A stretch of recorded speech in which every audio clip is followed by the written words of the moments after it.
Bonjour.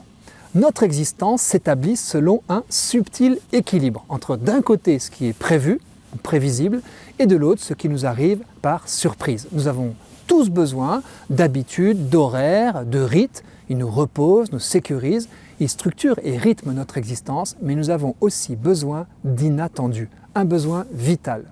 Nos souvenirs, je ne sais pas si vous avez remarqué, sont illuminés par les grands imprévus de nos vies, qui semblent comme par enchantement allongés, même quand ils nous ont dérangés. Est-ce que vous avez remarqué qu'une bonne panne d'électricité ou peut-être une panne de train crée parfois des liens de voisinage improbables et laisse finalement de bons souvenirs? Nos ancêtres ruraux qui cultivaient la terre savaient à quel point le travail, au-delà de l'ordonnancement millimétré, du temps, du lever au coucher du soleil, de la lune, des 4 saisons, ce travail était tributaire de la surprise climatique, parfois dramatique, mais qui permettait aussi d'espérer une récolte exceptionnelle. L'imprévisible de la terre était compensé souvent par un surcroît de solidarité. Encore aujourd'hui, pluie, gel, grêle, sécheresse, inondation, tous les paysans apprennent à articuler les rites avec la surprise. Mais l'homme postmoderne, il s'escrime de plus en plus à prévoir.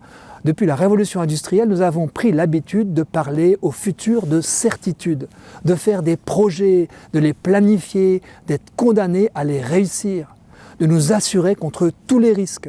On ne reçoit plus ses amis à l'improviste, comme encore en Afrique. Nos maladies même sont désormais annoncées de plus en plus par la médecine prédictive.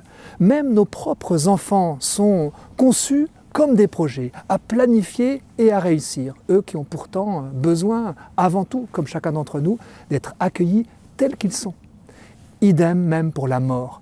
La grande faucheuse qui arrivait autrefois par scandale et par mégarde, de plus en plus, des personnes imaginent désormais la domestiquer, comme si mourir pouvait devenir un projet. En réalité, tout l'enjeu de la sagesse d'une vie, c'est de son début à sa fin, de consentir à l'imprévisible. Imaginons un instant ce que deviendrait une vie décidée par avance. Une seule journée dont nous connaîtrions tout dès le lever. Faudrait-il réserver l'imprévu aux compétitions sportives, à la pêche à la ligne, à l'actualité dramatique du monde, aux accidents de vie? Du coup, je vous propose une action. Adopter un regard d'enfant, un regard neuf pendant, disons, un bon morceau de journée pour commencer. Car c'est d'abord une question de regard. Oublions ce jour-là les écrans frénétiques de nos téléphones portables. Je nous propose de nous laisser surprendre par les vrais visages rencontrés ce jour-là.